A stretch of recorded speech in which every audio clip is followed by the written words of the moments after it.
This is a HeadGum podcast. Greetings, Nadpoles. It is I, the Breakfast Wizard, here to talk to you about Magic Spoon, the sacred artifact I use to cast my cereal-mancy spells. After years of... Oh, what's that?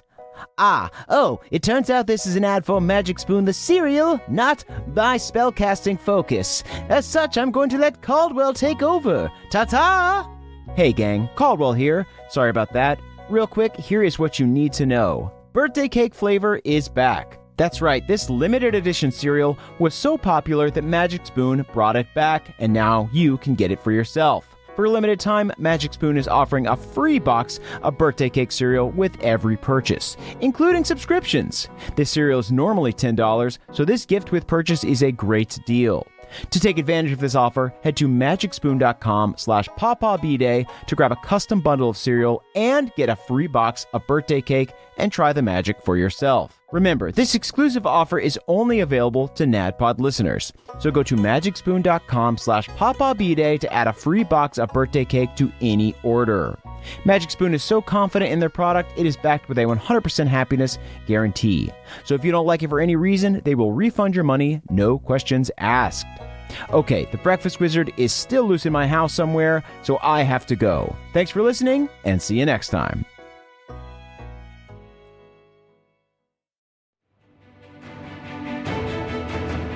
Welcome to the campaign after the campaign. This is not another D&D podcast. Welcome back to Bohemia, everyone. Bohemia. I'm your Dungeon Master, Brian Murphy, joined by Jake Hurwitz. Hard one, Surefoot. Emily Axford. Why did you laugh when you said that? I don't know. It's been a long time. I was nervous. Moonshine Simon, Fungal Dame, and Breaker of Chains, who's coming here to show you how to play this fucking game. Oh, wow. Don't forget that name.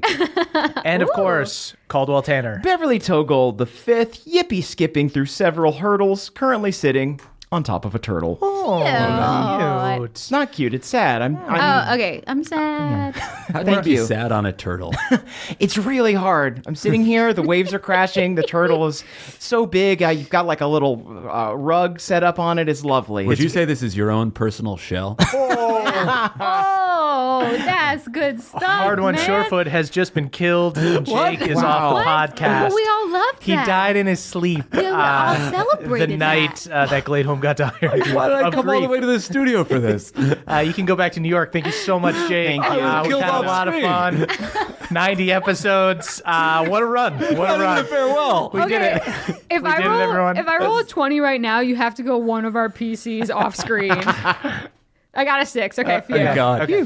No, Hard One is not dead. In fact, all of the boobs have leveled up. Everybody is level 16 now. 16? So we're doing good, babies. I thought we were level 14 before. Oh, We well, were. you're level 16 now because Now you we killed a bunch of hollow goddies. That's true. And it had been a long time since I leveled you guys up, and Appreciate it. I'd like the end of the campaign to be very epic. And I for just us- want everyone to know that I can no longer be crit on. Wow. Try and crit on me, Murph. It won't mean I'm shit. trying. I'm gonna try right now.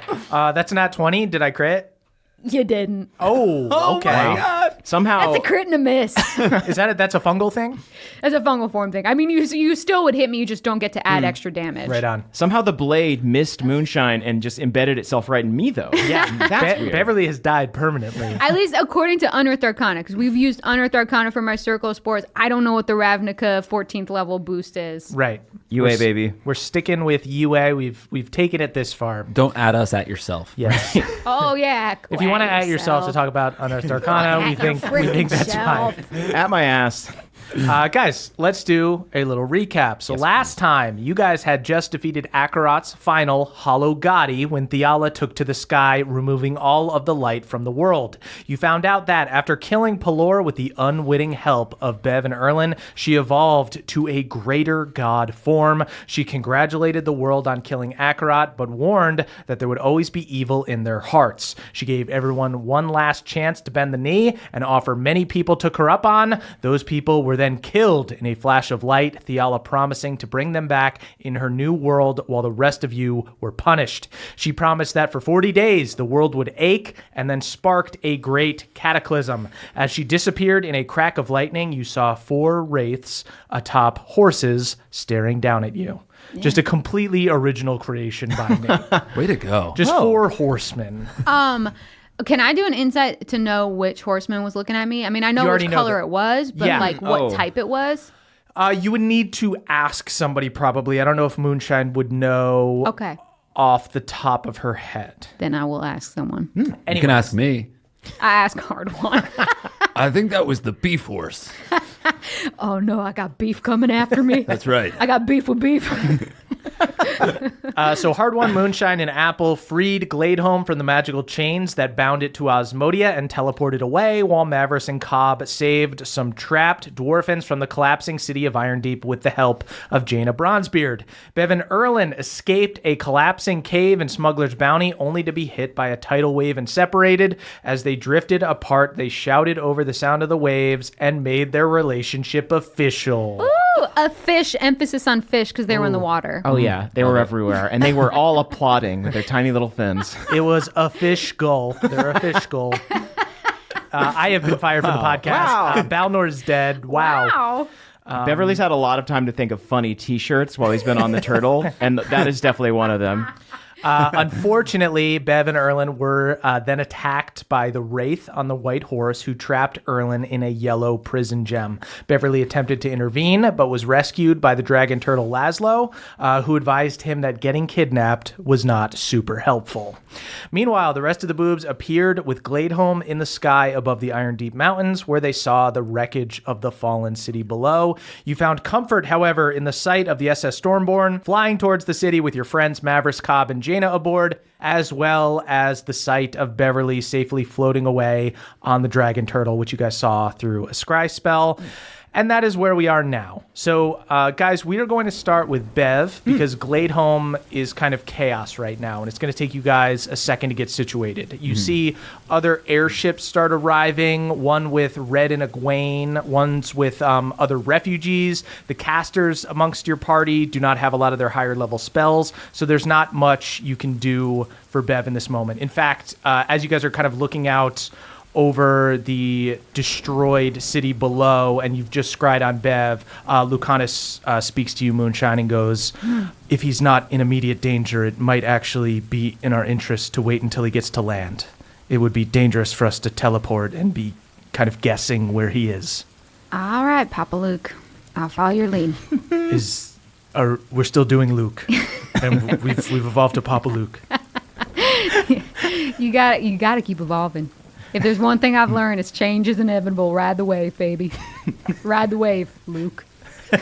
He nods solemnly. So Beverly, Okay. you are in the Sunrise Sea off the coast of Gladeron. Still a bunch of miles out. You rest for the night as best you can atop the turtle's shell amongst the rocking waves. I make a bed of kelp.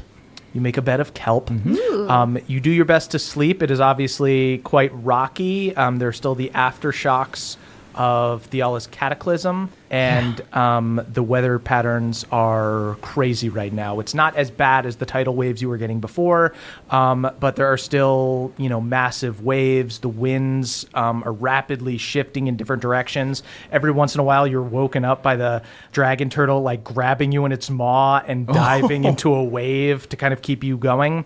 So you are able to get a night of sleep in. You wake up soaking wet atop this dragon turtle. Oh, the kelp did not help. And you see there the sun has risen, but it is very cloudy. The best the weather gets now is kind of just a thick mist instead of a torrential downpour. It's like Shadowfell all over again. So, and there are no birds or seagulls or anything in the sky. You can imagine that a lot of animals probably died in the cataclysm. And the ones that didn't die are probably extremely confused by the crazy weather patterns. Did any animals bend the knee? Oh, no, they wouldn't. They would take a beating from moonshine if they did. They definitely did not understand how to bend the knee. What about like one chimp? I bet like one chimp did. He's mine. There was probably like a baby fawn that was struggling to Oh, no. stand, and it looked like it bent the knee, but like it didn't mean. Go ahead and roll a d4 to see how many chimps in the world bent the knee. Why haven't we encountered any chimps Yeah, I don't yet? know. Oh, 3. Three Cowards. chimps bent the knee. Devastating loss. So Y'all ba- will show up with the see no evil, hear no evil, speak no evil monkeys. Those were the only 3 chimps Bohemia had. They were super endangered. You're super endangered and not horny enough to create new ones. I'm over it. Let's just order food and chill. So those chimps come back as milk-loving angel chimps. All of Yeah, your choice. they're the only ones who are going to get out of here safe. So, Beverly, you wake up and you hear Laszlo, the dragon turtle, go, "Oh, you're up. I heard you talking in your sleep about chimps bending the knee." Yeah, oh, you heard that. Yeah, I was just tossing over some hypotheticals in my head about how bad the world is now. Oh, it's so bad right Yeah. now. Thanks for taking the night shift. I wish I could carry you, but I don't think that would quite work. Oh, I'm okay. I slept a couple months ago. Dang. Got through like a 3-year hibernation. Wow. So I I've- should be good for another year. I've got or some two. friends who wish they could translink you. Yeah, it's pretty good. It's not bad being me. So listen, it is kind of bad being you right now. Little bit. though, because the world is pretty messed up. Uh-huh. Like I said before, I can get you to the shore, but once I'm there, I probably won't be much help to you. Well, that's okay. You've got the seas to look after. Yeah, that's true. I do, since, the witch is missing and you're her friend, I would still like to help her by helping you. I would accept any help you can give. I think that's the only way we're going to make it through this is by helping each other as much as we can. Yeah, so the witch was able to teleport me places. That's how she brought me to the material plane. Kind of anywhere she travels, I am usually on the same plane as her. I don't think you'll be able to teleport me to you, but you might be able to summon some of my power. Your power is vast and grand. Even a small portion would be monumental. Oh, thanks, buddy. Yeah, no You problem. see, he rolls back onto his shell. Whoa. You have to scramble I onto the log front roll. of it. Yeah, you log roll. He starts spitting That's up water fun. like a fountain. That's cute. I rub his belly.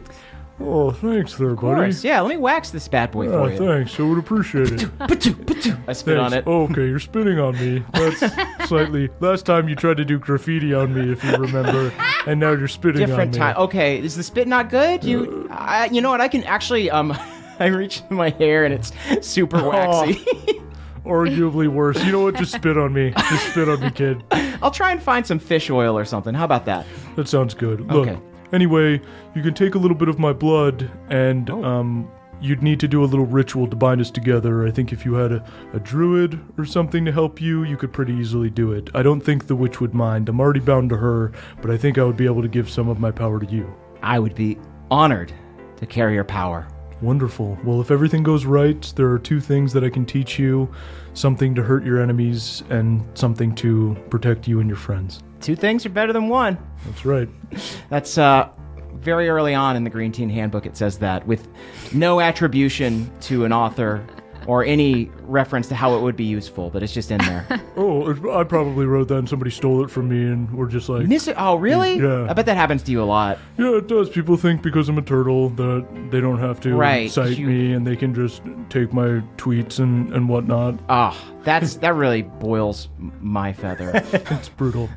Anyway, So just I pull out my knife. So just a little prick, or how should I do this? yeah, just gently stab me, but just don't do it wrong or I might freak out. Just be gentle, okay? Bev definitely thinks way too hard about this. Whoa. Gets super in his head about it. Whoa. Yeah, Go you straight for the eye. You pull out a dagger, probably the only dagger you have. It's my scry dagger. Yeah, it's your scry dagger. Yeah, they see Do me I doing see this. Rosalina's shaking in my holster. Okay, hey, Luke. So we do have to go. We got to get him now. I'm trying to trance. What's going on? Yeah, Rosaline's getting real fucked up. There's blood coming from the hill. Oh my god. He's got to survive out there. We should have never let this kid alone with a turtle. I learned it from you. So I try to delicately prick the tough hide of this dragon turtle. Yes, you just take a little prick, get a little drop of blood, and you definitely have things in your pack. I have an empty arcane vial. Yes, you have a little vial to put like a little drop of blood in. Great. And you know that will be enough. Cool. I know just the druid to assist me with this ritual when the time comes. Are there any words or things I should say, moments to focus on? Any binding words? Yeah. You see he tells you the Sylvan words for a spell. You're not quite sure what that spell is yet. Some of the words you don't quite recognize, but you speak Elvish, right? Yeah. You do recognize the name Turtle. Turtle. So that is part of it. Great. Turtle spell. Got it. Turtle spell. So he has taught you some kind of turtle spell that you will be able to cast after you perform some kind of ritual. Fantastic. So you guys sail for a few more hours. It hits mid-afternoon, and finally you can see the shores of Galateron, though they are barely recognizable. The mist is kind of lifted, and now it is heavy rain. It's no longer as foggy. You see that the peaceful shores along the coast are now raised dozens of feet off sea level. This is not how they were before. Rocks are jutting out like giant stone teeth. You see the mountain city itself, Galateron, the city in the clouds, is no longer in the clouds. You can see a huge chunk of it has broken off at the top. It no longer pierces the clouds. It looks like the entire castle and the cathedral district have collapsed. You see upper and middle Galateron have essentially been cut in half. It looks like half of that part of the mountain just kind of slid off. So it's like after like a fissure broke. Like a wedding cake just got beat the shit out of. Exactly, yeah. Yes, so this once majestic mountain city has been reduced to just the base of the mountain a fraction of the rest of it. Everyone's Zillow ratings are going to plummet. Oh, that's not good for property value. No, not at all. So you see there are smoldering fires, smoke rises from the few buildings that remain, and you don't really hear or see any signs of life even as you get close. And in a city that was under Theala's control, you wouldn't expect many people to still be there, but the utter stillness is eerie. You would think some people would have secretly opposed her, but it appears that nobody is here. And as you crest over a wave and get closer to the shore, you see that it is littered with bodies. There are wrecked ships. There are people who may have fallen off the mountain itself, people who are trying to escape, or just, it looks like maybe the sea may have encroached on where the shore was originally and people were just kind of washed away. You see huge chunks and boulders that weren't here before. The turtle has to slalom just to get you to the shore. I try to surf on the back, but then I instantly fall down. Oh, careful there, Sorry, buddy. yeah. No, that's on me. Yeah. I should have known better. I buckle in a kelp seatbelt. I'm kind of, I'm feeling lightheaded after all the blood you took. I said to take a droplet, and you took a drop. Okay. So Weird that you can tell the difference. But you are old and wise, so... I have 3 HP. Just kidding. A little turtle humor. Anyway, I love it. You're so good at the timing because you like really stretch out every punchline. Right. Love it. So as you reach the shore and you're riding past all these bodies, go ahead and give me either an investigation or an insight check. That's going to be a 6. A 6. Yeah. You see that as you ride through them, most of the bodies look peaceful. Like Theala just swooped in and was able to kind of magically take them away to another place. Like they're floating in the water and they're smiling. You do see that some of the other bodies do not look like they went easily. Like they look sick. Some of the bodies look a little bit more gaunt or like diseased. You see some of them have like boils on them. Can I do a medicine check on the one with boils? Go ahead and make a medicine check. That's going to be a 16. You hop down off the turtle, and you are make a face mask out of kelp. You make a face mask out of kelp. You find one of these bodies that has boils, and you turn it around, and you see that it is this halfling man. You saw him from the back, and you just saw that his like feet and legs were covered in these boils that kind of turn his skin yellow. And as you turn him around, you see his face is horrified and twisted, and his face is covered in these boils as well. Does it look like some sort of radiant crick rot? It does look like, as soon as you think something like that, this does seem like some kind of plague. You look around at other people, and they seem to have That's your horsey. similar. Oh, that's right. The white horse. Is that what the white horse is? I think it probably is. I guess I scan the people in the sea that are bobbing next to us to see if I recognize anyone. Yeah, go ahead and give me a perception check as you look through the sea. This is not going to be good for the softball league. That's a 6. Jesus Christ. Listen, I was pretty queasy from all the rocking on the waves. I've probably spent the past 24 to 48 hours just mostly puking up brine. You're a tired guy with a lot of emotional problems right now. Yeah. So you are turning these people over. You see that most of them look to have been taken away by Theala and do not look to have whatever this sickness is. But as you're going around, flipping bodies over, trying to see if you recognize any of the faces, you see in the distance the horseman on the white horse. Its body is this dark bluish color. It wears a long cloak, and you cannot see its face. Their cloak looks old and torn. The horseman gives off a bit of a yellow mist around it. You see it reaches out its gauntleted hand to you and just points at you. It is very far away. And suddenly the wraith bursts from one of the diseased bodies near you. Oh. Whoa. And it tries to stab you with a sword. You rolled very low on your perception check, Sure so did. it's going to get a surprise round attack on you. Hit it with your kelp.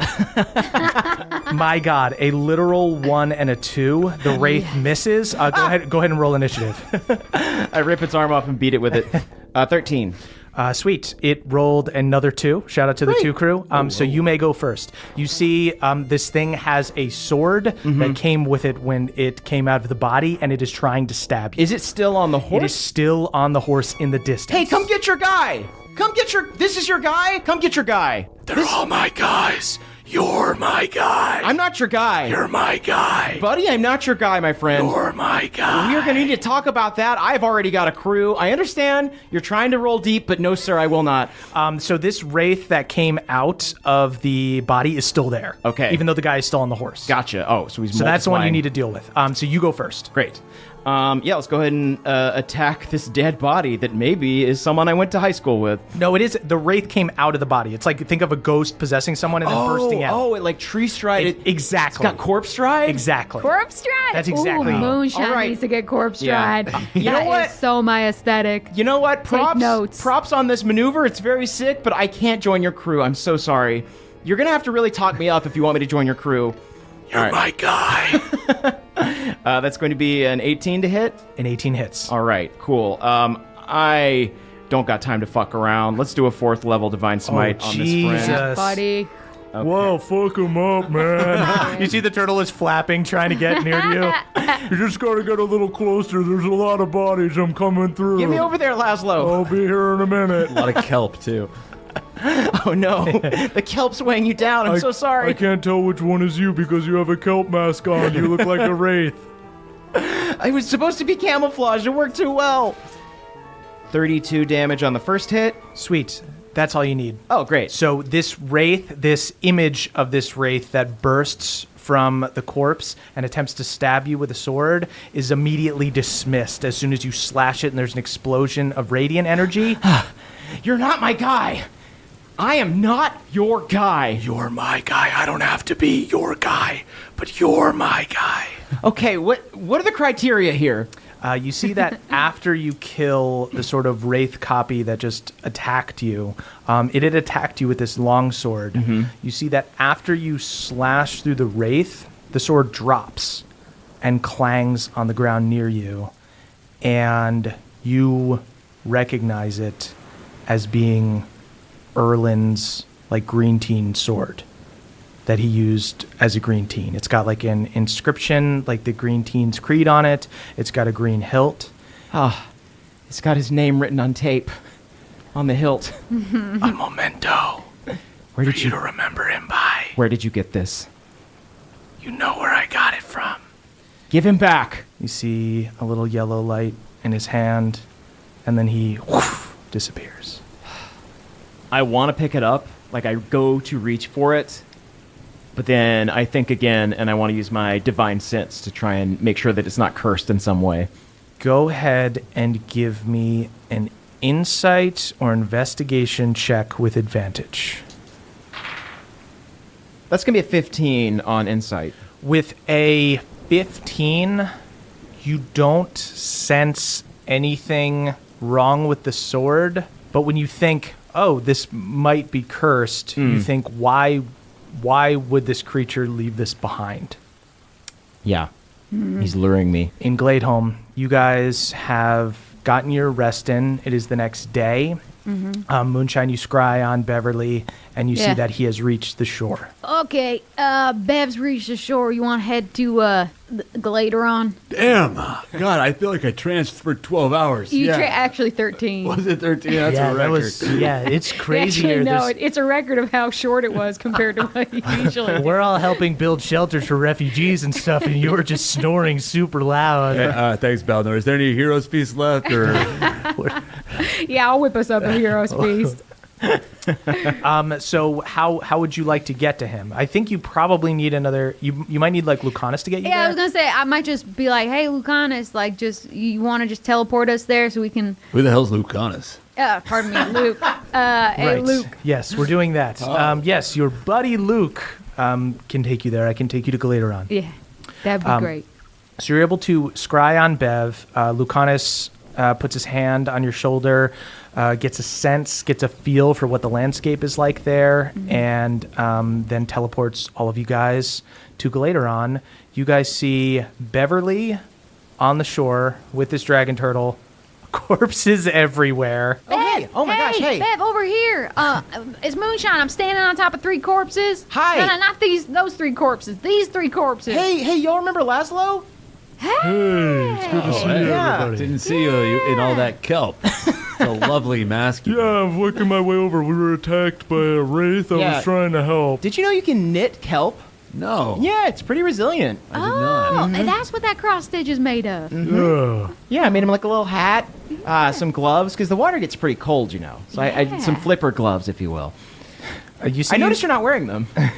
Sorry. you see Lucanus looks around at all of these bodies, and he goes, Yeah, what happened "My here? God! I mean, Did they? Is this just the cowardice of the comfortable? They all just No. fucking gave in. This was the horseman. His power seems to be some sort of radiant plague, some sort of holy crickrot. I don't know what it is exactly, but I think he did this. He was able to travel between corpses like some sort of sick-ass tree stride. Yeah. Tree stride, but with corpses. Yeah, exactly. I mean, that sounds like something I should be able to do, and it's kind of fucked up that I can't. It's really, you got to respect the hustle of the move, but like it's absolutely in your domain, and I Yeah. feel like maybe if we anything, I feel like a bit like copyright infringed. should. Yeah, like Laszlo's been going through that as well. He says all sorts of sagacious stuff, and people are just like stealing it and putting it in books. Yeah, that's right. That happened with me. I came up with this phrase, 2 things are better than one. It's back in Dwarfenage, I had 2 pickaxes. Oh, yeah, you know, the first time I met you, you had 2 beers. That's right. 2 things are better than one. That was my Ain't thing. that something? Ain't that something? I whispered to Laszlo, just let him have this one. All right. Bev, how are you? I'm sorry that we couldn't come to your rescue sooner. I wanted to come. Luke was fucking sanding my plans. What was I doing? I got you here. I know, but I wanted to come last night. You wouldn't let me. I'm okay. I was with Laszlo, and you should trust Papa Luke's wisdom. Okay. He's extremely I wise. truly hate this nickname. Particularly my daughter could just call me Father, Dad. Peepaw Luke. Oh, I like Peepaw Luke. Very well. PPL. As you guys are standing here with Bev on the Galateron shore, go ahead and give me perception checks. Okay. That's gonna be a 25 for moonshine. Damn it, I had an 18. I thought I was going to be cool. I'm with Moonshine, my friends that roll well again. Moonshine, you see, you have a profound knowledge of disease and plague and the way that it's spread. Okay. And you see this yellow mist starting to come off of these bodies that you guys are near. Oh. And you see that Bev is in the fucking thick of it. But All right. he is immune to disease. I swaddle Bev up. Oh, okay, but he's immune to disease. He's immune to disease. I unswaddle Bev, and I say, y'all, nice. we gotta beat feet because we are gonna get infected. Okay. Yippee skippy. Luke? Everybody go ahead and make a Constitution saving throw. You can make it with advantage since Moonshine was able to see it coming off the bodies and nobody's touched anything yet. Should I make Except it for too? Bev. Okay. Bev, you're immune to disease. So you are in the thick of it, but you cannot be affected. Do we get to add anything from Bev? You just give an aura? Yeah, you get my aura. If you get near Bev, Bev is touching the bodies and all up in the bodies. Oh, okay. Then I got a 10. Okay. I rolled a nat 20. Moonshine, you see that you have gotten close to this body and you have touched it as you've gone in and spoken to Bev. You do not feel any effects yet, but your natural insight would say that maybe this isn't good. Lucanus is also going to roll. I'm going to say he's back a little bit. He rolls a natural 19. He's further back under the shore, and he's like, we shouldn't be here if there's some sort of plague or something. Yeah, y'all gotta head out. I gotta quarantine myself. Can I try using cleansing touch on Moonshine? Yes. It removes one spell. Bev, you walk out from amongst the bodies that are kind of waiting in the water here. You go up to Moonshine, who's on the shore. Moonshine, you were able to see this like mist coming towards you. You sense that you may have gotten something or may have gotten close enough that you would be in danger. Bev puts his hand on you and radiant light fills your body and you see this like yellow mist dissipates around you. Sorry if that tickles. I mean, it feels great. Thank All you. right, we should go. We should go yep. really Yeah, bad. let's head out. Can I leave a little hero's feast on the ground and hope that this horseman of disease accidentally eats it and neutralizes himself? Doesn't it take hours to make a hero's feast? Well, you had some from the we morning. had some. We made some we had this morning. Tupperware. You can pour out some Tupperware. Well, do you want to give some to Laszlo? I'm sure he'd love it for Yeah, his journey. Laszlo, here, have a little hero's feast. Thank you so much. Hey, it was good seeing you. If you don't guys like again. potatoes, I would eat yours. All right. We're out of You here. guys should leave. There's Yeah. a plague. Laszlo, we shall go forth and spread your tales and credit your name when we see people using your works. Oh, thanks so much. Which are Absolutely. your works? I don't know. Okay, you know what? I'll just throw around credit willy-nilly. We should go. Okay, we're going. All right. Yep. All You right. see Lucanus cast teleport, and you guys all arrive back in Gladeholm. It is day 2 now of this massive cataclysm. The city is overrun with refugees. There are scout parties being sent out looking for survivors. Mages are working overtime to set up magical homes. You see Mama directs a bunch of crick elves in building huts, and then mages are enchanting those huts to make them bigger and more hospitable on the inside, kind of like Mordenkainen's magnificent mansion or Liamon's tiny hut. You see even Mama yelling at some of the wizards, I want to see more magnificent mansions and less tiny huts. Come on now. Come You on heard now. her. Hustle. My champion, you're here. Up to Mama. Mama runs up, She gets results. scrambles up on you. My champion, it is good to see you. You are well. I bow my head deeply, fall to my knees. She nuzzles up on you. How are you doing, Moonshine, my daughter? Oh, I've been better, but who hasn't in this situation, right? Yeah. That is true. I just didn't want to lie to you and be like, I'm great, because that seems like a really insensitive thing to say right now. I would be able to tell. Yeah.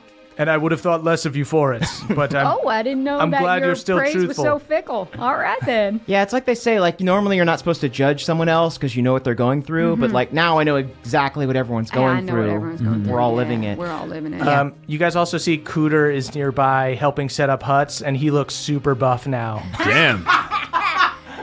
My God, Cooter, what are you doing for your core?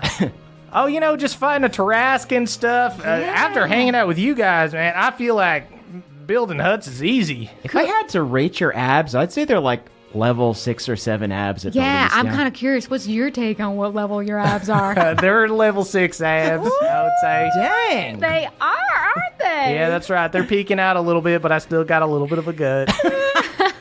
It's weird. The abs are there, but they like arch forward. Yeah. You see Mama scrambles up on Hard One's shoulder and goes, the 5 of you, she looks at Lucanus as well and Balnor. She goes, you should all go to the castle. They're calling a meeting to discuss everything. You heard her. Yeah, let's do it. Yep. I sprint Mom, to the castle. I also want to give over, I know I have, is it a scroll of Mordenkainen's magnificent mansion? Oh, you have like a wand. Okay, I want to give Mama my wand and just say, hey, give this out to someone. You see Mama looks extremely touched, and she goes, but this is your home, is it not? Oh, Mama, I can sleep anywhere. Hard one can sleep anywhere for any amount of time. I wake up 40 feet from the castle after sprinting there and giving up on it. Oh, fuck. Did I trance again? I fell asleep standing up. Problem. I've been wandering in the wilderness. It ain't nothing new to me to sleep under the stars. It is good to remember that we are Crick Elves and that our home is everyone's home. Yeah, ain't that the truth? I'm proud of you. I'm proud of you. And Lucanus goes, and even though you regifted my gift, I am also proud of you. I do. You see that there's a to Mama love moonshine on it. Yes, in a way, it is me kind of giving this away.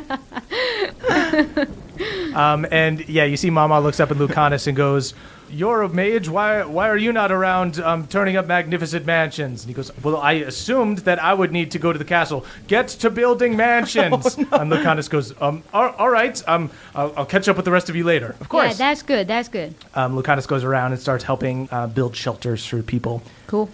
Head to the castle. Sweet. As we're walking, I pat Balnor on the back and say, it's good to see you again. It's good to see you, Bev. We're real worried about you. Yeah, well, everyone's worried about everyone, so that's something. Yeah, but I was more worried about you than most. Yeah, we were mostly worried about you when Maverick showed up. And cool. I have a boyfriend now. Did I tell you that? Congrats. Yeah. Is it the kid from the Feywild? Yeah, or? No. It's Erlen. What? Come on, Okay. Dad. Right. You got to pay attention to this stuff. Sorry. It's okay. And you see, old Cobb rounds the corner and he goes, hey, Beverly. Cobb. Saw you before, but thought you might be dead. Glad to see you're not dead. Good to see you. My boyfriend is stuck in a gemstone, but that's kind of going around these days. We're going to get him. We're going to figure that one out. So you see Egwene runs up not too far behind Cobb with like Red and stuff. Red runs up and gives Hard One a hearty handshake and pulls you in for a hug. Hey, good to see you. Hey, Uncle Red. Good to see you, nephew. And you see Egwene goes up to you, Beverly, and goes, Beverly, I'm glad you're all right, but where's Erlen? The horseman took him. We were out at sea in a tsunami, and the waves were crashing against us. I tried to reach out to him, but the horseman took him and captured him in a gym, the same one that I believe Theala put Ulfgar and Alanis in. So, if nothing else, I think he's safe, but we've got to act fast. You see she nods and just kind of stares forward. Just the kind of look of somebody who has tried to protect somebody over and over again, but is failing through no fault of their own. I grab her hand like she did that day during the execution, and I say, he's too important for her to just throw away. She needs him. And I know that's not amazing news, but it's something we can hold on to while we train and get stronger and prepare for the battle where we get him back. You feel as you touch her hand that she grips it like somebody who needs support. Ow. And she starts to well up and like sniffles.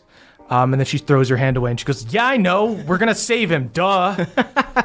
What are you, stupid or something? You're the one who got him captured in the first place. Whatever. You're right. Yeah. And you see she just storms off. I'm a dingus. It's my fault. You're right. And Balnor goes, all right, well, should we get to the castle? Yeah, as we're walking, I have one more question. I, in a very suspicious move, pull out a huge clump of Gunther's hair from my bag, and I'm like, Moonshine, You want me to reincarnate this clump of hair? Holy shit, Uncle Gosh. Red. Oh, yeah, Gunther, your Uncle Gunther died. So Okay. I'm so sorry. Yeah. Well, you weren't going to say that. It's okay. Pop didn't even say hi to me. I said hi to you yesterday. listen, there's a lot of time for greetings. We've all not seen each other in various amounts of time, but we're all here now, and that's what's important. Yeah, Cool, reincarnate takes a little bit, so Okay. we might have to set a little time aside for it later. Sure, but I figured that you should hold on to this clump. I pocket the clump of hair that I Great. plan to reincarnate later. Yeah. Oh, by the way, can we say that I, as we were leaving the beach, wrapped up Erlin's sword in some seaweed or something like that? So you have it? Yeah, I Okay. think I do. I think I have it. Okay. I think I was reaching for it, and then they teleported in. I didn't touch it yet. And then before we left, I probably, with whatever materials we had in the bag of holding, tried to wrap it up in the same way that we've wrapped up similarly cursed objects in the past. Right on. Cool. So you have it in your pack? Yeah, I'll say I have it in my pack. Okay, you have it in your pack. Because I probably am still skeptical of the fact that it is cursed and emitting a plague, so I'm immune to it, so hopefully keeping it on me will keep it from spreading. Great. Great. So you guys go over to the castle. You enter and you find some of your higher-ranking friends amongst other leaders. You see Mima, Erdan, Coldane, along with generals and captains, old folks from the Druid circle of the Crick. You're in the war room, lined with bookshelves and full of arcane gadgets. Erdan stands at the head of the projection pool, the one they use to kind of draw plans. He looks extremely tired. You know, he was like holding that giant shield up for a long time. You see, as you guys enter, they're already kind of in the middle of like everybody's talking. Jaina Bronzebeard is in there as well. You see Jaina and Coldane and stuff like give you guys a nod as you enter. Sup? Yeah, what's up, man? Saying sup. I just got here. You're saying sup? Yeah, just saying sup. You're in the war room. Get over the table and don't say what's up. Just nod Sorry, and we walk. don't sup in the war room. Sup, I'm Moonshine Sabin. I click my heels and salute and say, sup. It's our first time in a war room, so I just didn't know what I was supposed to say, like sup. And You see I'm happy to Erdan- be here is all. Okay, now let's just focus on the war. Mima goes, I say sup, but to be fair, you have been in a war room before. You've been in this exact one. Yeah, we have. We've talked Sorry. before. The hard one fell asleep during that one. It's trancing, actually. I did see you and Ulfgar kind of over by the finger foods for a really long time. Danishes make them sleepy. Yeah. Yeah, I had not one Danish, Sorry, but two. You know what they say is two is better than one. I whispered to I Moonshine. came up with that. I think Hardwin forgot how to sleep. Yeah, it's been a problem. It's growing. I know we got a lot of other things going on, but I'll add it to the list. So you guys see. So, You guys see Erdan is super tired and he's already like a little bit humorless and he goes, very funny, very good, everyone. All right, gather around. Listen, we've gotten word from Hillholm. Luckily, there weren't many casualties there. Their buildings and structures are particularly adept at weathering a storm, but still their farms and many of their crops have died, and we don't know what else is to come in the coming days. So we'll offer anyone that needs refuge in our city refuge. My mages are currently working on getting more platforms in the air so that we can expand, and we'll have a shield up to block the rain in the next day or so. I can also control weather here and there. Mima pops up. She goes, I think we would be able to help, especially if there was some kind of arcane bubble up. We could control the weather in here. Yeah. And then on top of that, my druids can definitely handle food for everyone, so we don't got to worry about crops. We can get our food by magical means. Yeah. So we're probably in the best position that we could be in right now. So, did you say that the people from Hillholm were going to be moving to Gladeholm, or they're staying there and they're just they're sending people to Hillholm to fortify it? You see Erdan goes, we'll send some mages there and set up a teleportation circle, and we'll bring anybody who wants to come to Gladeholm. Gladeholm is the safest place for everyone right now. Great. Just if you could make sure that Martha Togold knows that I'm here and that I'm safe, I would appreciate that. If I specifically see her, I will tell her that. And tell her if her kitchen's in working order. Can't you scry on your mother? Oh, yeah. Yeah, you see Erdan We're in a meeting, but I Erdan's like, all right, I feel like we're super concerned about texting. Your mom right now. I'm not texting. Just so we can focus up, let's just scry in the projection pool, because there's sort of a misunderstanding going on about... You seem to think that I would go and meet every individual person, and I don't know that would happen. So why don't we just scry on your mother here? I would appreciate Make sure that. she's okay. Thank you. He waves his hand at the projection pool. Moonshine waves Rosaline over it, and you see that Martha Togold and Nana Kindleaf are with a bunch of other people. Nana Kindleaf survived the apocalypse. Oh. Well. On Werther's Originals alone. No doubt. You know what? I think there's something extra in those Werther's Originals. Yeah. My good lord, and magical punch. my bear uncle is dead. Can you believe that? Martha Togold and Nana Kindleaf are hunkered down inside a hobbit hole that's being kind of used as a bunker. They're packed in there with a bunch of other halflings. Amongst them is Scoutmaster Denny. What? Honestly, I'm proud of the guy for not bending the knee. Yeah, that's true. You know what? I do feel that way. Somebody must have held his body up, right? Oh, yeah. That, or maybe he had like a Charlie horse or something. His legs weren't working. You could have passed out from fear when Theala appeared. Absolutely, You know what it probably was? That's what happened. Yeah, as he passed out and he just went like totally stiff. Totally limp. Yeah, so then his just legs stood up, couldn't yeah. even, and he just slipped through the whole thing. Yeah. As he you guys looks well rested. As you guys are reasoning through all of this and everything, you hear some of their conversation, because you can hear things in a scry, and you hear Martha Togold go, you know, Danny, I'm actually proud of you. I can't believe you didn't go with the big scary god lady. And he goes, yep, well, you know, I got kind of nervous when she was saying how, the evil would be punished and whatnot, but I wasn't sure where white collar crimes and whatnot kind of right, went. yeah. So he was too scared to bend the knee I and too wasn't scared sure. to not. And then see. also on top of that, even when I decided to bend the knee, I guess when I was in So he did decide. when I was just crumpled on the ground, sort of knees to chest in the fetal position, that apparently doesn't count as kneeling. So Okay. I got to stick around. Respect. We probably shouldn't have listened to that whole thing. Yeah, respect's back at 0, I guess. Yeah. Right. I'm not glad I heard it.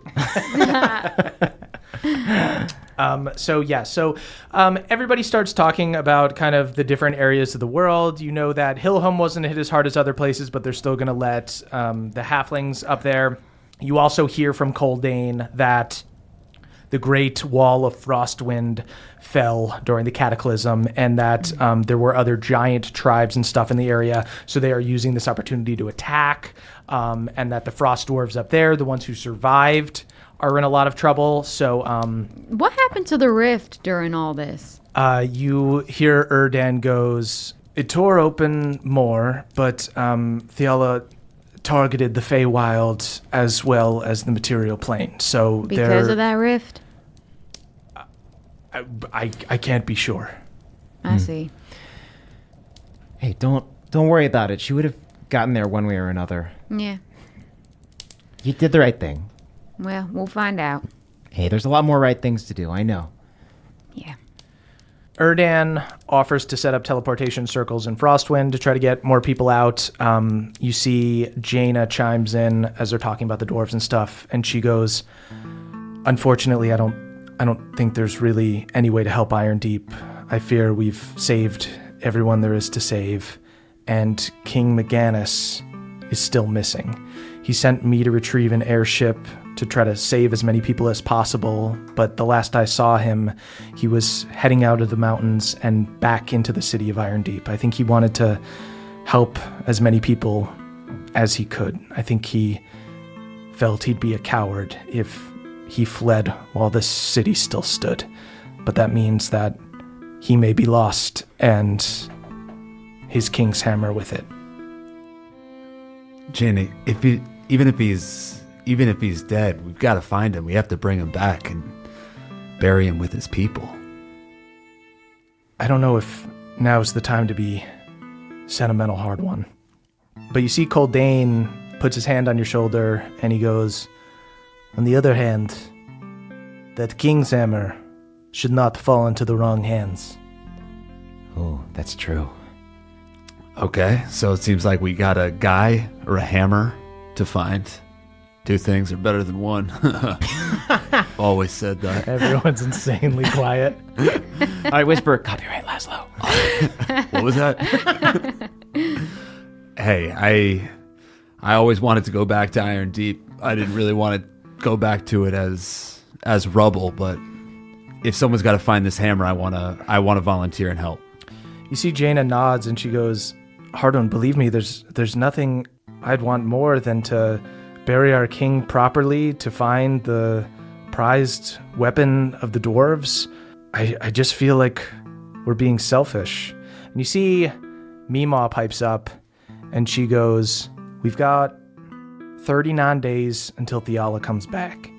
And I think the elephant in the room here is that y'all are the only 4 that have faced her and ever survived.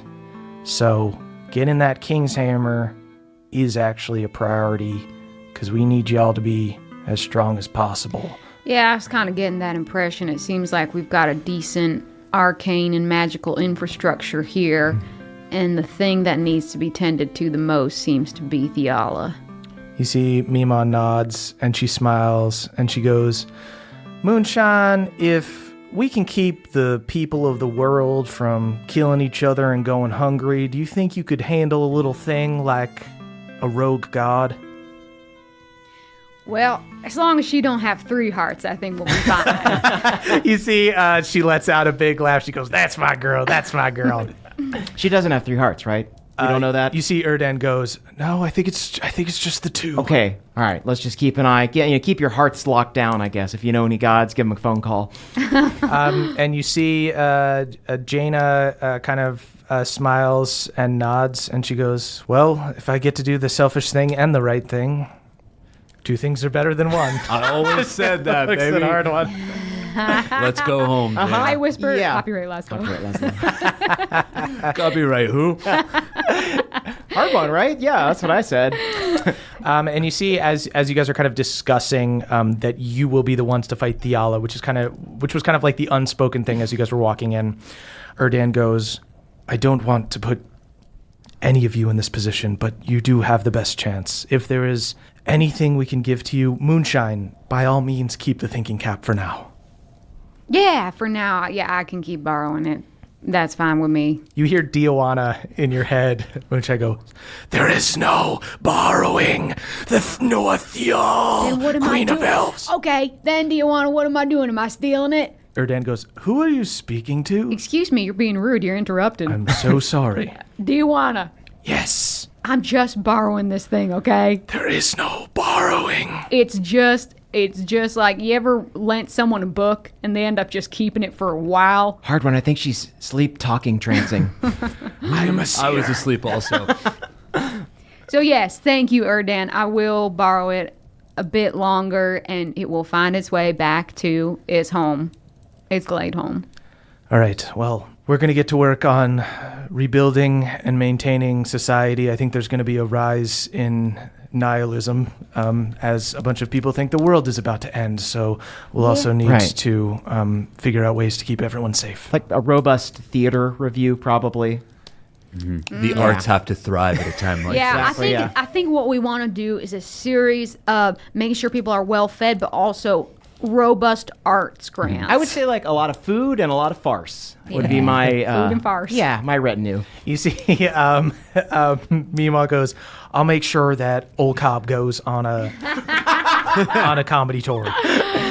Send him a new hour. You do, yeah. You've got to keep it Cobb, light. I gotta tell you. Now is the time to keep it Bohemia light. is lucky to have you. We are going to make Old Cobb the minister of keeping it live. Although maybe it's keeping it dark since Theala's all about the light. Yeah, Maybe keep it's it maybe it's dark. about getting dark, Yeah. huh? Let's get dark. The Getting Dark comedy tour. Yeah. I like that. Might be a nice evolution yeah. for you as a performer. Have you ever thought about doing necrotic comedy? Hey everybody, it's Emily here to talk to you about Aura Frames. Mother's Day is coming up and some of us are looking for a way to shower the maternal figures in our life with love. Well, look no further. Aura Frames are the digital picture frames that bring all your photos and videos together in one gorgeous, high-resolution display. They're super easy to set up. They save you from the struggle of printing and framing your favorite photos, but most importantly, they help you stay connected with family that live far away. That's because you can kind of preload a bunch of pictures onto the frame, but you also get to keep adding pictures, and you can invite the rest of your family to add pictures. The gifts you make mean the most, so this year, turn your family's past into the perfect Mother's Day present with a connected frame from Aura. Right now, Aura has a great deal for Mother's Day. Listeners can visit auraframes.com/pawpaw to get up to $30 off on their best-selling frames. That's AURA frames.com/PAWPAW. Plus, listeners can get free shipping with code PAWPAW at checkout. This deal ends on Mother's Day, May 14th, so don't wait. Terms and conditions apply. Goodbye, sweeties. Hey there, Nadpoles. This episode is brought to you by Rocket Money. Do you know how much your subscriptions really cost, folks? Well, most Americans think they spend around $80 a month on subscriptions, but the actual total is closer to around $200. Holy hell. If you don't know exactly how much you're spending every month, then you need Rocket Money. Rocket Money is a personal finance app that finds and cancels your unwanted subscriptions, monitors your spending, and helps you lower your bills all in one place. Over 80% of people have subscriptions that they forgot about, and chances are you're one of them. Like that Stars app just to watch that one show, or that free gaming trial you never actually used. Well, Rocket Money will quickly and easily find your subscriptions for you, and for any you don't want to pay for anymore, just hit cancel and Rocket Money will cancel it for you. It's that easy. Rocket Money also helps you manage all your finances in one place and automatically categorizes your expenses so you can easily track your budget in real time and also get alerted if anything looks a little funky. Over 3 million people have used Rocket Money, saving the average person up to $720 a year. Wow. So stop throwing your money away, cancel unwanted subscriptions, and manage your expenses the easy way by going to rocketmoney.com/pawpaw. That is rocketmoney.com/pawpaw. One more time for you, rocketmoney.com/pawpaw. Thank you. So the meeting winds down and you guys are dismissed. Now we are going to do a little time jump because we're obviously not going to play the entire 39 next days until we get to Theala. Though I would. Yeah.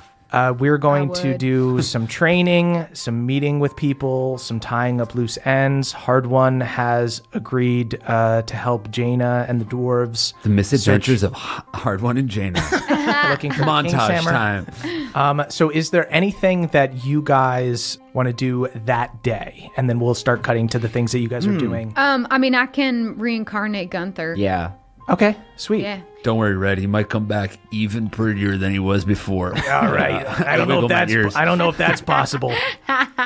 Sweet. So the first night, you guys all gather around. You have a few drinks. It's like a little bit of a celebration. You guys have the fur in the middle of the room. I'll say a lot of the higher ranking people like Mima and Erdan and Lucanus are off kind of helping people get set up and everything. Mima is helping create food. Erdan is helping with the infrastructure and everything like that. But like Egwene and Cobb and Red are with you guys. We've got like good members. A lot of the members of the Gugon gang are here. You got a lot of the members of the Gugon gang. Mavris is missing because, of course, he cares so much about his students. He had to go check on them. Fair enough. Respect. Classic Mav. There's so many books left to be destroyed. Yes, exactly. So Balnor's there with you guys and everything. Everybody's having drinks and catching up. But you see Egwene is kind of like sullen in the corner, and she's kind of she's got a beer and she's just like sipping it and staring off in the corner. Sweet. So as you guys are having this kind of reverse funeral for Gunther, what are you guys doing? Oh, we probably still eulogize Gunther. Yeah, pass around the clump of fur and say our favorite memory. Yeah. Remember that time we tried to sell them drugs because we didn't know them yet? Shit, that was going to be my memory too. I'm sorry. It's the only thing I know of him. You see Red takes the hair and he goes, we did so much drugs. We used to, there was this crazy guy. We used to call him Deadeye. And we used to go nuts with him in Smuggler's Bounty. We used to snort arcane off of Gunther's ass. It was such a big ass. That's we could do amazing. so many drugs off of it. I've heard. Tell us everything. And then make Gunther tell it all to us again once he's back. You see Red tells a raunchy tale of drug use. Oh, wow. Wow. Were you guys fucked up when you left me at the base of the dwarfenage? Yeah, just when I was an infant and I was in your care, I was just relax. I go over and I drink a beer with Egwene.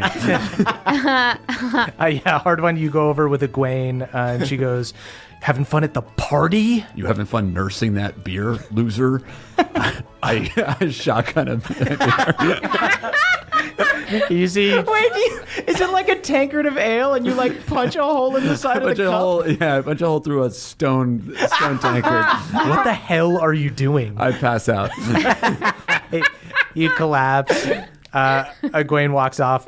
After an hour, go ahead and roll a D100 to see what Gunther comes back as. Ooh. 81. Oh my god, what is it? You guys see the clump of hair. How do you have it set up, Moonshine? How are you imagining your little spell circle? I think we're all in a little circle, and then I've just gathered assorted bones and whatnot and made a circle around the clump of hair, and then the clump of hair is right in the center. So you see this clump of hair in the center begins rapidly expanding and forming this broad-shouldered, very, very big bear. You see like all of the hair starts growing. It looks like Gunther is reforming as himself. You see like a lot of his like strong features and everything, but then you see skin starts filling in, like pink pigment. What? And in the end, Gunther comes back as a human. Melora! And he's got this big, thick beard. He comes out as this big, burly human. And he sits up and he looks at his hands and he looks out and he goes, ah, ah. He starts speaking in like bear folk talk. And Red goes, oh my God, Gunther, you're disgusting. Look at you. It'll fill in. He sounds like everybody loves Raven. I just kind of fly in a towel. Yeah, you see Old Cobb and everybody laughs as Gunther reappears healthy. Now in human form, just a very, very hairy human. You see after a second, Gunther is just like happy to be back. Red kind of ribs him for being a human now and not having fur. I guess I can't call you furball anymore, huh? It's still pretty fuzzy. Gunther picks him up and gives him a big hug and embraces him, pulls all you guys in, and you guys have a nice night of drinking, singing songs, and hanging out with your friends that you haven't seen in a while. Can I ask Papa to give me a stick and poke tattoo? You see Papa's a little bit drunk. Just like, whatever fucking happens to us, I want to remember. Dude, I want one. I want one too, man. Wow. Yeah, fine. Yeah, Balnor, you want to get matching fucking tattoos? Let's do it. Papa, whatever you want, man. Careful, because he's going to bleed a lot when his blood's thin right now. Papa goes and stabs into Balnor. You see, he starts giving Balnor a tattoo. Looks really focused up, and it looks like a really rudimentary version of Gunther's body. I don't know if we need matching tattoos. What did he draw on me? Like a cool skull? There's a skull in it. Yeah, it's essentially a skull. You see, he looks in a mirror. You just drew a guy on me, Papa? What's the matter with you? I know we just resurrected him, but I don't need a tattoo of him. I thought you were going to give me like a sword or something, man. That's cool. I'll take a sword, Papa. Yeah, take a sword. That sounds pretty cool. You see, he does a sword on you, hard one, that says R.I.P. Gunther on it. Why? He's fine. And Muchan, you hear he thinks that they're like, these are holiday tattoos for Gunther's like birthday. I'm starting to regret getting a tattoo from a possum. Hey, it's really kind am. of his birthday. Hard one. You're not talking like yourself. So you guys are all drunk and merry, and you guys all go to sleep for the night. Hard one. As you are sleeping tonight, Trancing. as you trance for the night, do you sleep with the king's hammer near you, would you say? Yeah. Okay. Yeah. You Oh, I do. you are holding the hammer. You are spooning I the cuddle hammer, up to it like it's my girlfriend. cuddling up to the I hammer, spoon the hammer. talking to the dwarf daddies as you go to sleep. Dude, I'm trying to sleep, man. I'm trying to trance. Fucking trash. Go to bed. I know, man. The room is spinning. Dude, we were there. You see Balnor's tattoo? You got to put 1 foot on the ground, man. I keep telling you that. I'm gonna be fucking. You got to. We're gonna have to. We're only supposed to come out once a day, but we're gonna have to turn you over if you Still keep wearing going my on your back. fucking boots. Come on. All right, I'll take your boots off. Man. You see the dwarf daddies come out and take your boots off. Meanwhile, Balnor just fully passed down in the corner of the room, just bent over in like child's pose, snoring super loud. His tattoo just like catching the moonlight.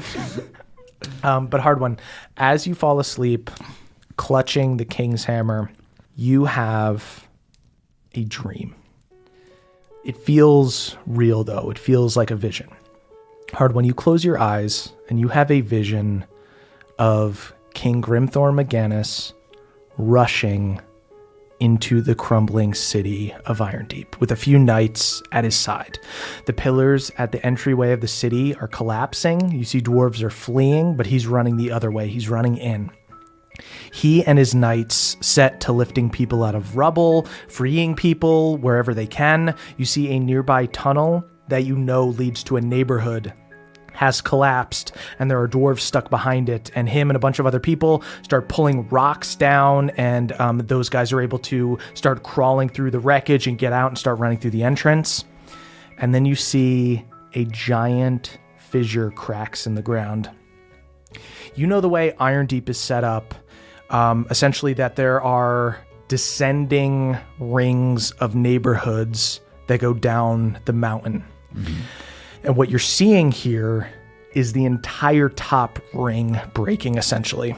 So you see King Maganus, as well as thousands of other dwarves, begin falling in an avalanche of rock and dirt. You see him slide over the edge of the top ring and begin plummeting through the center of the lower ones, just falling in dirt and debris. As he flails his arms, you see the king's hammer slips from his grasp, and you see he disappears into darkness.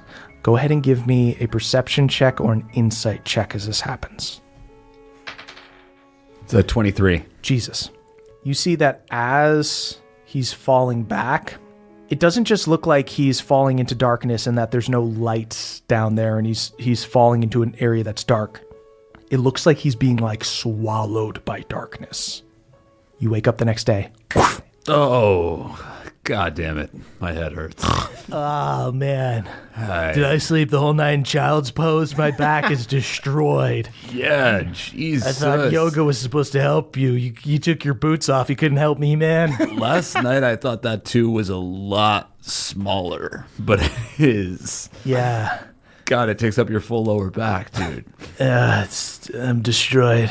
I gotta find Jaina. Hard one. You run off to find Jaina. Yeah, you find her. She is getting an airship ready. It looks like they're putting together an excavation crew. You see a bunch of dwarves. You see like 6 airships getting ready to go down, all full of dwarves. Some you recognize, maybe people who grew up sort of adjacent to the Bronzebeard family, like lesser members of the Bronzebeard family and stuff. As you run up, you see Jaina's all ready to go, and she goes, "Hard one, you're late."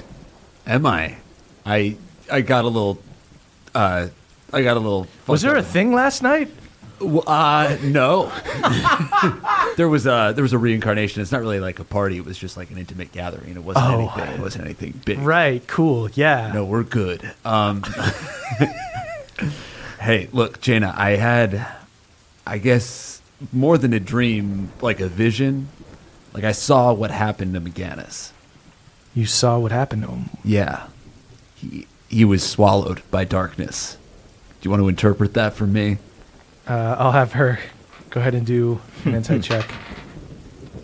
That is an actual nat 1. You mean like a monster ate him or something? You had a nightmare, hard one. You know, either way, we're not gonna, I don't think we're gonna find him, but maybe we can still help his cause if we can get you that hammer. Get me the hammer, hard one. As far as I know, you have 2 of them, right? Yeah, I already have 2. What do I need a 3rd hammer for? Look, you and Moonshine and Beverly have been tasked with facing Theala, and you need all the help you can get. And I'll be damned if I'm going to let my dwarven pride stand in the way. I'm still going to kick your ass, but you can have that hammer. As long as it helps me kick Theala's ass, you can kick my ass afterwards. All right. Now get on the ship. We're going to go down. We're going to look for our king. Or at least this fucking hammer. So, now we're going to do a little bit of a time jump. Moonshine, what would you like to do with the next few weeks? So, hard one, you begin getting to work helping Jaina and the other dwarves go through the valley looking Just through looking McGinnis. under rocks. Just looking under rocks. Well, it's a little bit fancier than that. They have magical items and stuff that are basically like locate objects that are like homing beacons that are looking for the king's hammer. You guys get to the city proper and begin excavating that, but we'll cut to that. It's going to take days. It's going to take weeks. Cool. I'm in charge of playlists. You are in charge of playlists. Moonshine, what would you like to do for the next few weeks? I guess I don't think I have any business until about 10 days before. Okay. I think that's when my gas would run up on Pendergreens, right? Okay. But until then, I do want to try and scry on Theala every single day.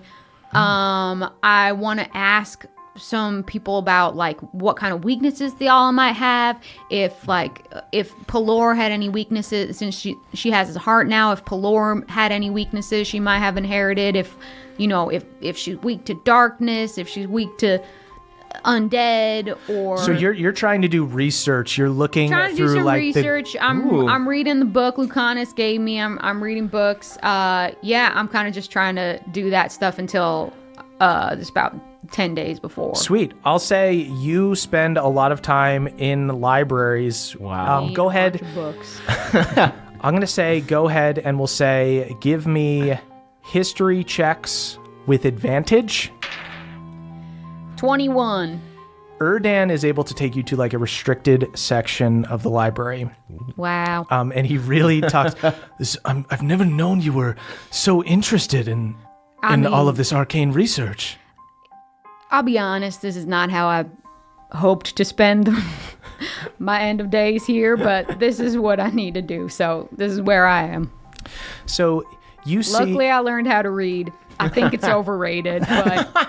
You start reading books about Pelor, and you find some that are specifically about the first people of Bohemia, like ancient books that survived earlier cataclysms. There was a time when gods lived on this plane with the people that they created, but it led to great wars, and that's when the Pact of the Gods was made, and they were all separated. You know that since Theala is not an original god, she did not make this pact so that she would be able to come here. So you know that she has already been here and that she will come back. She will likely follow through on her promise. You learn the type of people that Pelor created. He created halflings like Bev. He created humans. Mm-hmm. And the early versions of them were like angels. And even ones that had nefarious intentions. It was less about angels being good and more like angels are a species. You know what I mean? So you can gather from that despite Theala being somebody who's despotic and fascist, that she is still going to have ways to heal herself, likely. Pelor was able to curse people. You guys had read a long time ago, back when you were in Moonstone and you were reading stories to the Green Teen, that he is the one who cursed vampires and made it so they couldn't go out in the sun. So you can assume that Theala will be able to cast curses on people. You can assume that she wouldn't be able to do something arcane, like something like a power word kill or something, but you know that one of the most powerful things she would be able to do is something called a divine word. And you recognize divine word as being the spell she cast on you and Scrumper when she deafened you guys. If you guys had been more weakened, she could have killed you instantly with that. Okay, so I'm more getting information that lets me know what I'm going up against, but not necessarily how to go up against it. Is there anything in any of these tomes about Counterspell that Mavris does all the time? You want to learn the spell Counterspell? Why not? I'm in a fucking library. I might as well get something for it. Just kidding. I'm like at the door to the library, but I'm not going in, and I'm just like so proud of Moonshine. Moonshine's just like a college student, like finishing a fucking paper during midterms, just miserable and like coked up on Starbucks.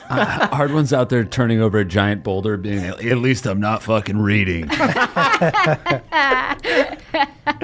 Laszlo. Here's what I would let you do. Okay. I will let you either not do an ability score improvement or lose a feat. I will. Look, there's no stealthing anymore. I'll sacrifice Wood Elf magic to learn Counterspell. The gauntlet has been thrown. Yeah, there's no passing without trace with a fucking all-knowing dual divine heart. Okay, here's what I'm going to say, Moonshine. You can retrain a feat. Basically, you're spending all your time indoors. Instead of like spending it out amongst nature, you're reading books. You're trying to figure out the best way to beat Theala. The best thing you can think to do is to be able to stop her from killing your friends. Yeah. Go ahead and roll a d4, and that is how many spells you will need to give up to prepare a counterspell, in addition to losing the feat. Wow. 3. So in order... It was memorizing, not spell slots. It is not spell slots, Okay. but in order for you to prepare counterspell, it is like you are preparing 3 spells. All right. I'll Okay. go for it. Nice. I'm in. Sweet. So Moonshine, you spend a lot of time learning counterspell. You probably even I'm spend... miserable about it. You're miserable. Next time y'all see me, I'm pale. I'm sallow in the eyes. I'm bringing Moonshine like red eyes. Shit, I come did you in- get jaundice? I'm pretty sure. I come in with a little box and I say, "This is from Erdan," and I open it up and it's a pair of pince-nez glasses. I put them on. Damn, these pinch my nostrils. You look great. Honestly, never thought I'd see this look, but it works. Pawpaw is bringing you out all of these big books. Oh. Thanks, Papa. He also tries to bring out storybooks for you to read him, and he just like kind of casually slides Papa, them like, read the room. Read the room. Here. Do we have time for this? Here. Oh, I'm sorry. It's the end of the days, and you really want to have some little leisure time. Yeah. Here's a gift certificate. Go to the spa. He happily bites a gift certificate out of your hand and scrambles off. You see, Lucanus is also in the library studying. He goes, "I see you've regifted another one of my gifts. I thought we were going to go to that spa together." All right, you know what, people, Luke? I think I've said this before. It's the fucking end of days. Maybe we pocket our grudges and save them for him. All right, win. I'll go to the spa with Papa, who apparently is my daughter. Lucanus goes off. Incredible. Okay, so Moonshine is spending most of her time trying to learn Counterspell. Bev, what are you doing? I've got a lot of stuff that I want to do, but I think first and foremost, I did take this sword because it's Erlin's sword. I can't just leave it there. Mm-hmm. But I'm really worried about it. It's been wrapped up in my bag until now, but I think I probably call Erdan over. I set up maybe like a tiny hut off to the side. I like borrow Moonshine's wand and I like cast a little Leomon's discreet hut. Okay. For us to meet up in. Sweet. Yeah, you use the wand. You cast Leomon's tiny hut. You probably had to borrow it from Mama, who now has it. Right. Yeah. You borrow it from Mama. You use a little hut. You call Erdan over. Erdan is quite busy. It takes a little bit, but eventually he comes over to you. He looks a bit frazzled, and he goes, Beverly, what can I help you with? Well, first of all, I got you this latte. Thank you so much. Yeah. Appreciate it. Could always use the caffeine. Absolutely. It's just frothed milk, but... I don't know why you would just give me milk. You seem like a milk guy. Okay. Is that what you wanted? You called me here I'm leading a whole city that is just overcome with people, and it's the end of the days, and you've come here to just make fun of me? No, absolutely not. Okay. It's just, you're a little stressed. I thought the milk would calm you down. I'm extremely stressed. Maybe just Why take a would sip. milk calm me down? It's soothing. All right.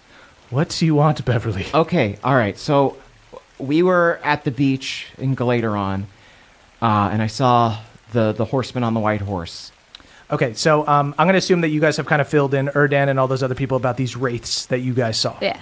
And they kind of fill you in. It is obviously the same as the biblical horses. So the way it works in this universe is basically that they are all animated spells, essentially. So the death one, the one on the pale horse, is essentially like power word kill as a being. Then the red horse is war, the white horse is pestilence, and the black horse is famine. So you tell Erdan that you saw the white horse. And he goes, you saw the white horse in Galateron. Yes. It was very far away, and I couldn't tell if it was maybe like a cool centaur floating at first, but then he corpse-strided over to me and attacked me with this sword, and I pull it out. I don't take it out of the wrapping yet, but I pull it out, and it's Erlin's sword. And I know I should have left it on the beach, but I couldn't bring myself to just throw it away.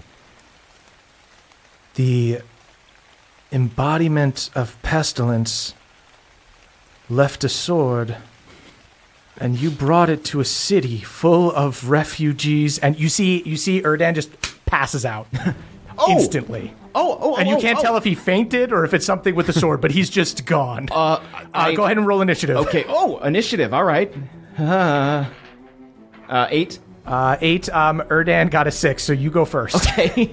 I guess I will. You know what? I will cleansing touch him, just in case he has been poisoned by the sword. Sweet. As you hold your hand over him, you do not have a full kind of pact with a god yet, but you have been able to use holy energy. Yeah, I've been cobbling it together between Melora and the Dusk Mother, I exactly. guess. Yeah. So I'm on borrowed minutes. You're on borrowed minutes. You summon some radiant energy, and you see Erdan goes from struggling to breathe. He was essentially, mechanically, he was about to start doing death saving throws. He went to 0.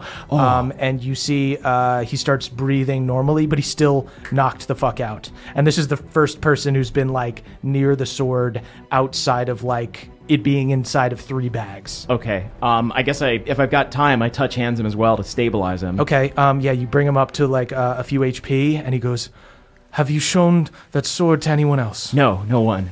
He goes, put it back wherever you had it before. If it was in a bag, if it was in 10 bags, whatever it was in, I'm going to take this far away, and I'm going to banish it. Thank you. So you think maybe I should get Erlin another gift? I think you should not bring disease-filled swords to the city. And also you should throw out this milk. And not just because it probably has a disease now, but because it's an insane thing to give somebody. Okay? Okay. And then I think you should burn this hut down. Sure. Okay. In fact, we should cut off this entire chunk. Burned down hut. I'm writing Burn down this hut. Cut down this entire chunk of the city. Cut down city. Wrap the sword. Put it back in the bag. Okay. I will take this. You see, he takes it and he disappears. I start to drink the milk and I'm like, and I throw it. And then I go about doing everything that Erdan told me to do. Sweet. Yeah, you're able to grab some mages. They full on break. They hear the story about Erdan and are super freaked out. And you guys literally break off that part of the city, some stone from this floating island, and send it off into the sky. You guys destroy the hut. Erdan goes off and comes back after a little bit and just looks at you. and shakes his head and walks away. Is he drinking like a cappuccino or something? He looks to be drinking like a super black coffee. No milk. Black coffee. I write that down. Okay. Is there anything else you would like to do? Well, I guess here's the good news about the plague sword. Is that it worked so quickly on Erdan. Yeah. That you can generally gather that it probably didn't infect anyone else because it worked truly so quickly. Cool. I'm glad that it probably didn't. Yeah. Good to know. Maybe the other thing you should do with your 40 days is walk around Gladeholm and see if anyone is passed out. Yeah. Just walk around Greater Restoring people. I'm just going to do a quick census of the entire population of Gladeholm. If you want to go to if you want to tell Lucanus what happened and go to the Allcaster and just do a cleansing touch on the city, it's not a bad idea. That sounds like a beautiful plan. Sweet. I'll say even Erdan suggests that. We should just be safe. Just give the crystal a quick tap. Give the crystal a quick tap. See, Okay. this is why we have it. People thought it was weird that we had this Allcaster. Thought Seems it was great. dangerous. Seems great but to it's me. Great. Erdan leads you down. You do a cleansing touch just to be safe, and the entire city essentially gets the pestilence sword vaccine. Vaccinations are important. Everyone should get them. Well, I'm glad we got that out of the way. Coffee? Go home, Beverly. All right. I'm telling your mother about this. Erdan walks out. That guy needs a vice president or something. Bev, what do you want to do with kind of the rest of your time? Okay, after that scare, I think Beverly is realizing that he needs all the help he can get as far as defending himself and his friends goes. He's also stuck in a weird position where he doesn't actually have a source of power.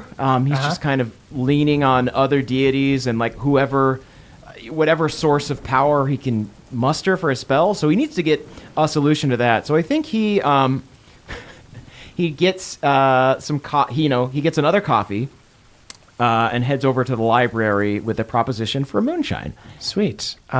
Moonshine, you see as you're studying this counterspell, I'll say it's probably getting near the end of the day. The sun is going down. Hard One has probably come in. He's done with his day of excavating. Ruddy, bronze, dirt under the fingernails. Yeah, he's got his Hard flask One, wipe your of crick tan water. all over me. Give me your sunshine and fresh air. Balnor's super tanned. He's just been outside doing squats, trying to get jacked up. Overrated, okay? Hey. You know what?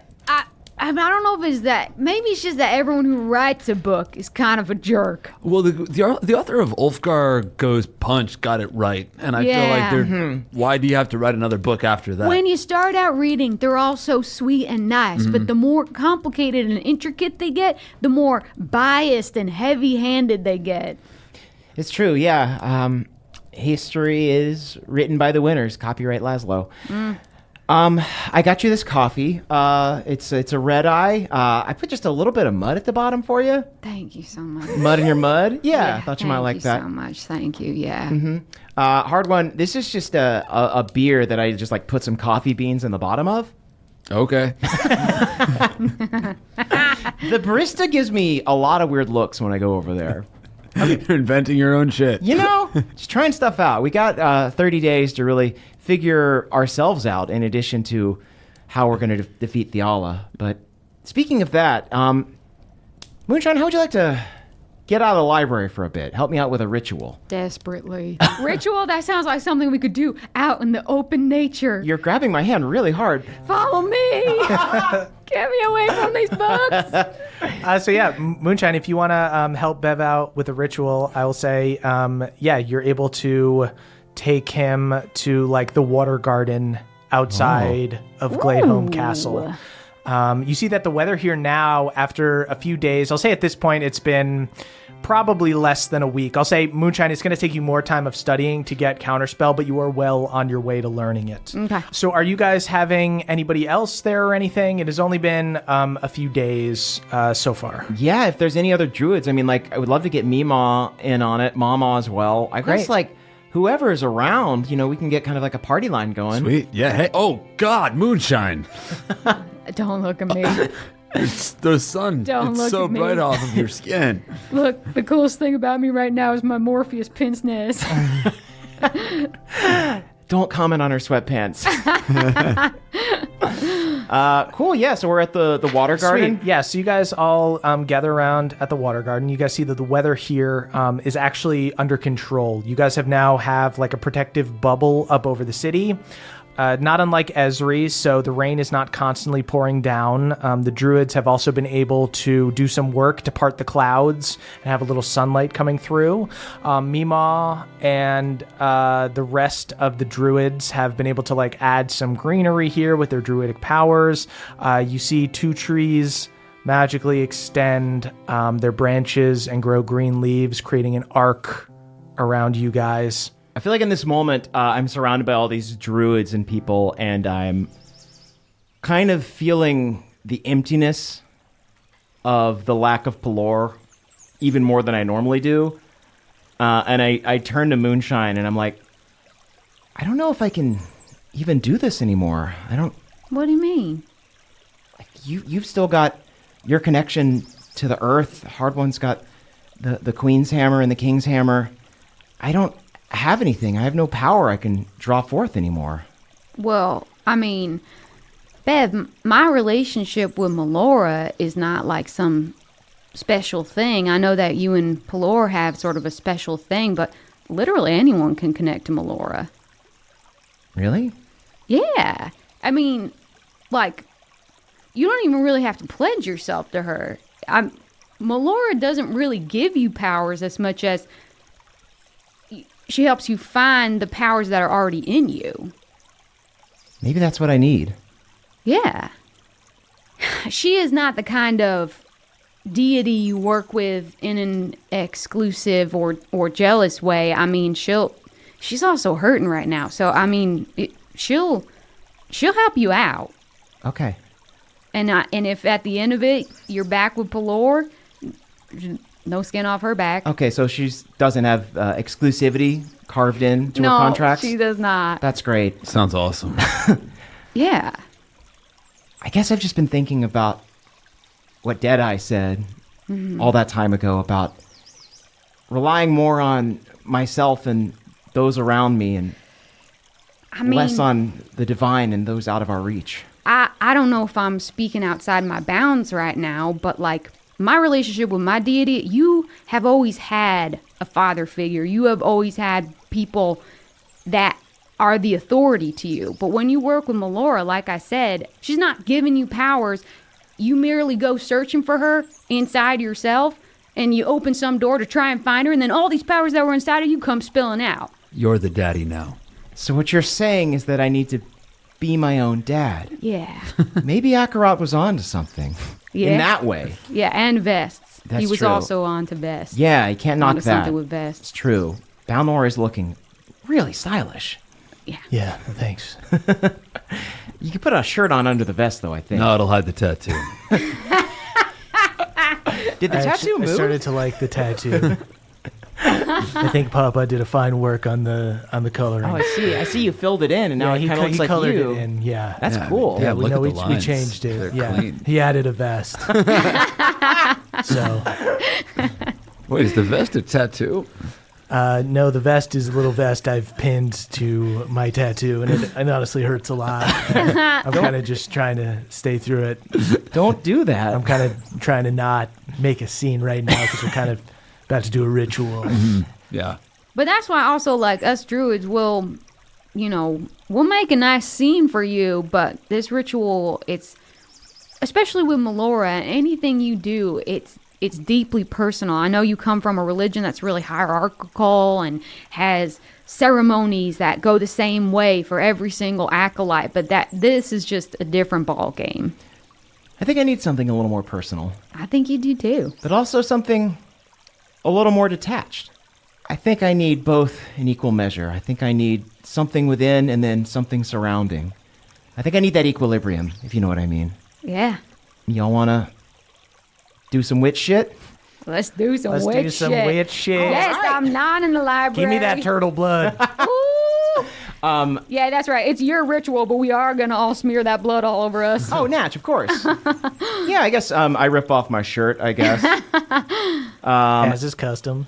I think what I do is I take the turtle blood and I pour it a little bit. I probably want to have enough for everyone to smear on themselves. Yeah, I'll say Mima takes a little mortar and pestle thing and mixes the little drop of blood with some other kind of powder and hands you the little bowl. Wonderful. I take 2 fingers worth. I put it on my face, probably, like under my eyes, and maybe like a mark on my forehead. And then I smear a lot on top of the amulet of Pelor. Oh. Go ahead and give me a religion check with advantage. That is going to be only a 13. 13. Okay, yeah. Bev, you rub a little bit of this powder over your amulet, and you do feel holy energy coming from the amulet and coming from yourself. Oh. I felt a little something there. A little kick. Yeah. So, she's a little seed. You start to water her and crazy shit starts growing out. Yeah, Mima goes, Bev, I thought you were kind of getting away from the Green Knight thing. This is just like, because they always say that you don't go out to find Melora, you come home to her. I think there's going to be more than one reincarnation this week. You see Mima smiles and nods, and as you're getting ready to kind of take your oath to become a Green Knight again, you hear a voice pushing through the crowd. Oh, out of the way, I missed the first one. He was away at camp. You see Martha Togold runs out and gives you a big hug, Mom! Bev. Oh, you made it! Gives you a big Did hug. Erdan reach you? I told him personally to go to you. Which one was he? Pinson has the little tiny glasses. Oh, he's no, he wasn't there. Okay, all right. It was some other wizards that weren't wearing little glasses. All right, that's a little rude, but that's there was one fine. with big glasses. Big glasses. How big are his glasses? They're very Do we need to small. talk? Should we talk about how big the glasses are right now? We can talk Oh my about this God! later. I'm so glad you're alive. I'm so glad. It's so good to see you. Oh my gosh! God! I'm so I missed proud you so of much. You. Thank you. All right, I don't want to get in the way of your thing. You see, she backs up, and then you hear another voice go, "Hey, gang! Well, I figured if I was the first one to make you a Green Knight, I should make you a Green Knight again." I spear tackle Denny. Go ahead and make an athletics check. I chuck a book at him. Oh no! 19. 19. Hard one tackles Denny. Ow! Why? Falls down. Moonshine clobbers him with a book, and Denny is instantly knocked out. Yeah. See, now that's how you use them books. Yeah, That's good. I know. They're multifaceted. Certainly a more fun way to use them. Oh, this ritual is already off to a perfect start. Thank you so much. Thank you all for coming. How about this? You see, Mima goes over, and she grabs the paper that Denny had in his hands, and she goes, "All right, let's do this the right way. Please repeat after me, Beverly Togold. The Green Knights fight with all their might. The Green Knights fight with all their might. And through no slight, we make things right. And through no slight, we make things right. But should the night's blight dim our sight, But should the night's blight dim our sight, we'll smite that fright with a light so bright. we'll smite that fright with a light so bright. Kaloo Kalay! Kaloo Kalay! Everybody shouts. There's a bunch of crick elves around. You see Cooters there, holds up a beer. Kaloo Kalay! I rush to invite Jaina to this party. Jaina rushes over real quick. What's going on? Is there something fun happening? Oh, yeah. Kaloo Kalay! Kaloo Kalay. She puts her arm around you, starts drinking. Mama Togold looks super happy and proud. Bev, as you take this Green Knight oath again and give yourself over to the realm of Bohemia to protect it, you see instantly you become more of like a wild child. Your hair begins to grow out as you feel the holy aura of Melora. Whoa. Fill your body. Copyright hard one. Your fingernails get longer. You feel like flowers begin to sprout in your hair. Can we say that my feet, where like normal halfling hair would grow, like wildflowers grow on them? Wildflowers grow in between your toes. It's kind of gross, honestly. And now on your helm, as you don your Green Knight armor once more, as you put on your helm, there are giant stag antlers that come out from the helm, like majestic green magical antlers. I turn to Moonshine and Hardwin and say, "This dirty enough for you?" Oh, damn. I chugged my bean beer coffee. And Bev, as you're celebrating with everybody, and as you've become this Green Knight again, you remember the Sylvan words that Laszlo told you to speak to cast this spell. Turtle, turtle, turtle, turtle, turtle, turtle, turtle. You say turtle, turtle, turtle, turtle, turtle in Sylvan. Hey! And as you say, hey, you see a mini dragon turtle about 5 feet long appears under you. Oh, hey, Beverly. Look at you. Laszlo, is that you? Sort of. And Beverly, you have just cast the Find Greater Steed, and this is your new familiar. Oh, I stroke its massive maw, and I look it in the eye and I say, "I shall call you Jaw Jaw." Oh. And that's where we'll end our session. Jaw Jaw. Wow. There he is. I can't believe we all have an animal. We all love them equally. We all have an equally important animal. I mean, I think we're all praying for a Caw Deus Ex Machina in the Fiala fight. Deus Ex Deus Ex Machina Caw. Erdan is supposed to have Caw. You have not seen Caw. We had a lot to do. Yeah. Notorious animal lover Hardwon Shorefit didn't check in on Caw. No, it's only been a couple. We have 40 days. I'll be back. Oh, yeah. Sweet guys, thank you so much for listening. You can check our after show, our short rest over on our Patreon, patreon.com/NADPOD. That's NADDPOD. Don't sing yet. Oh, but I wish to. We are. Does anybody have anything to plug this week? Caldo, what do you got? Oh, I would love to plug our P.O. box. Oh, yeah. We were away a little bit for the holidays, so it was kind of overflowing, but I went. We had belated Christmas. Yes, thank my you, goodness. everybody. Pelor, rest in peace, his sack was full of gifts for the people of Bohemia. I love a bulging Pelor sack. Who doesn't? It's in several pages of the scripture, oddly enough. I would like to shout out all of the wonderful people that gave us gifts. Great. Here they are. Katie and Ryan sent us an absolute bounty. Number one, a save the date for their wedding, which is going to be in a converted steel foundry. Hell yeah. There was a lot of highlights, but there was going to be a cheesecake grill. Ooh. Very enticing. You'd love to see it. They also sent us a drawing of Pawpaw, a needle point that says roll for horniness, some passion tea, and a Pawpaw stamp. Again, a bounty. Very cute. Trele and the family sent us a family postcard, some cat treats and toys, and a drawing from Charlie. Thank you. It's so you for cute. that. Thank you for Thank you all. so much. They sent it for Bruce, which was very sweet. Aw. Our little cat. That's so sweet. Yeah. He's doing Bruce well. thanks you. Bruce Very thanks considerate. Katie M sent a very nice letter. Oh, good luck DMing your first time, Katie M. We wish you the best. They also sent us some friendship bracelets with character slogans. I'm Very wearing rad. a Kalu Kalei one right now. I think I'm a bracelet guy now, actually. Yeah. It looks Love good. that for you. It Thank looks you. good. Yeah, I Love that for you. Ew, that's the most networky thing. Oh, gross. Love that for you. I got one for I can you, just too, picture if you you wanna saying roll. that and not even looking up from your phone. This is the meanest you've ever been to me. Jake, you're tweeting. Oh no, am I hurting your feelings? Only because it's so true. Jake, you're subtweeting me about the bracelet right now. But that's not your soul at all. It was you had this phrase of a douchebag, but it came from you who is not a douchebag. I appreciate that. This is the nicest thing you've ever said to me. Anyway, that's at Katie Cakes with a K 24 on Insta, 2 Black Love Cat that Crafts for you. on Etsy. Love that for everyone. Love that for us. Wiley Surefoot Austin and his mom sent us a Christmas card. Wiley is a pet, just to clarify. And letters for each of the boobs. Very nice, touching, personal Thank letters. you. Thank you so much, sweet. Wiley. You're a very good boy.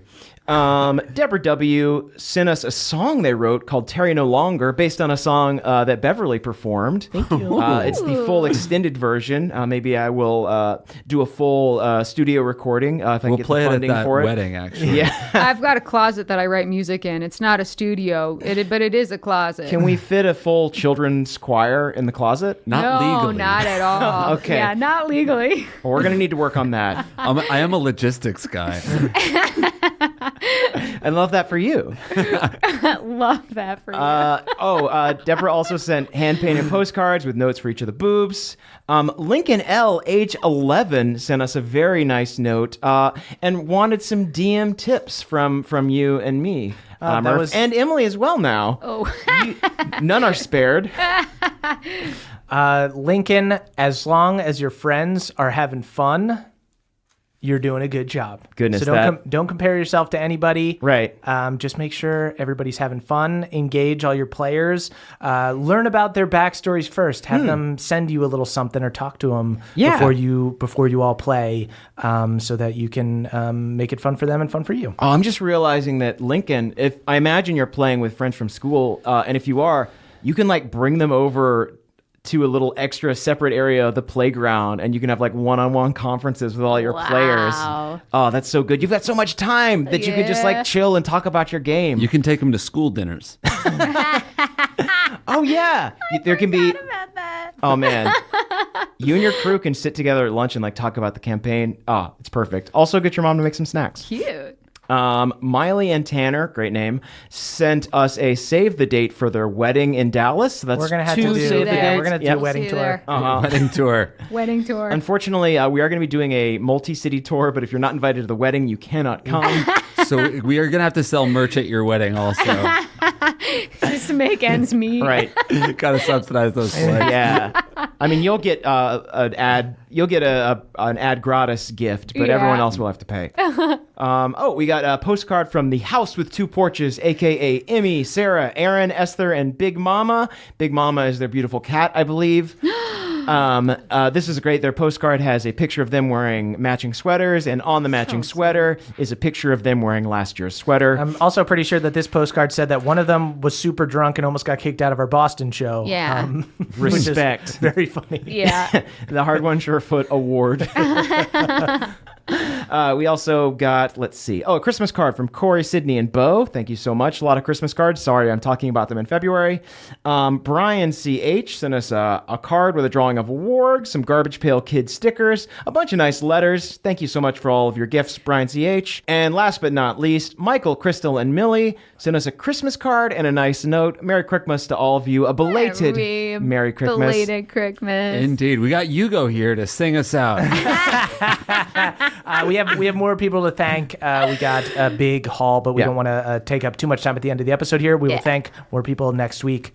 Thank you guys so much for listening. Jake, you got anything to plug? I have a new podcast I host with my brother. Yeah. Check it out. It's called The Goat Show. You can find it on HeadGum or anywhere you get podcasts. Give us a tease. What's your favorite give us a joke from it? Favorite Like your joke? best quip. Okay, well, shit. Ready? It's, 3, 2, 1. Actually, maybe go. this will be easier to think of. What was Micah's best joke? Yeah. Oh, he has a new nickname. It's Goaty the Kid. You should like that. It's in the first 10 seconds of the first episode. So if you don't like that, you'll hate the rest of the podcast. Love that for him. Love that. That's what I was waiting for. Love that for him. That's what I was waiting for. Love that for him. Sweet guys, follow us on Twitter at CHMurphsMe, at Caldy's Caldwell, at EXperts Emily, and at Jake Hurwitz is Jake. And you can tweet about the show using hashtag NADPOD. That's NADDPOD.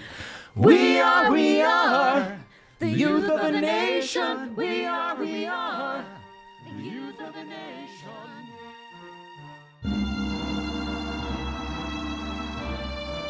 Hello, friends. Caldwell here. It is the end of our show, which means it's time to shout out our benevolent Council of Elders. Let's get right to it. Brad D, Dylan B, Danny P, Steelbreaker, and Jack L. The White Horseman's lieutenants. They each have dominion over lesser diseases like the cold, shingles, and the flu. This week, Jack L drew the shortest straw and has to be the horseman of diarrhea. Tough break. Beardman Dan, Adam R, Danielle the Dastardly Dame, Alucard, and Alexander T. 5 Crick Druids who prayed extra hard to make Beverly's hair grow out.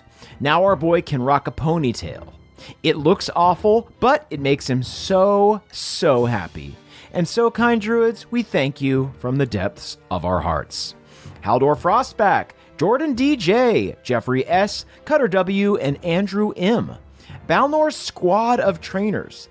While our heroes were off on individual quests, these gym rats helped our dad get absolutely shredded by feeding him protein-laced Bud Heavies after every rep.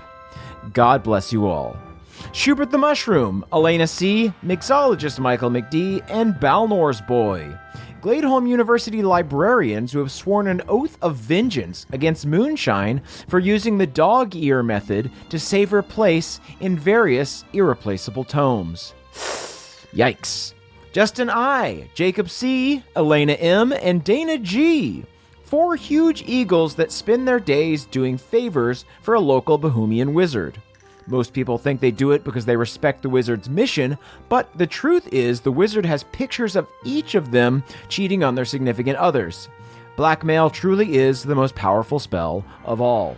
Damiel R., Destin C., Jibe G., and Earl and Kathleen L. 4 dwarves helping Hardwon and Jaina with the excavation effort.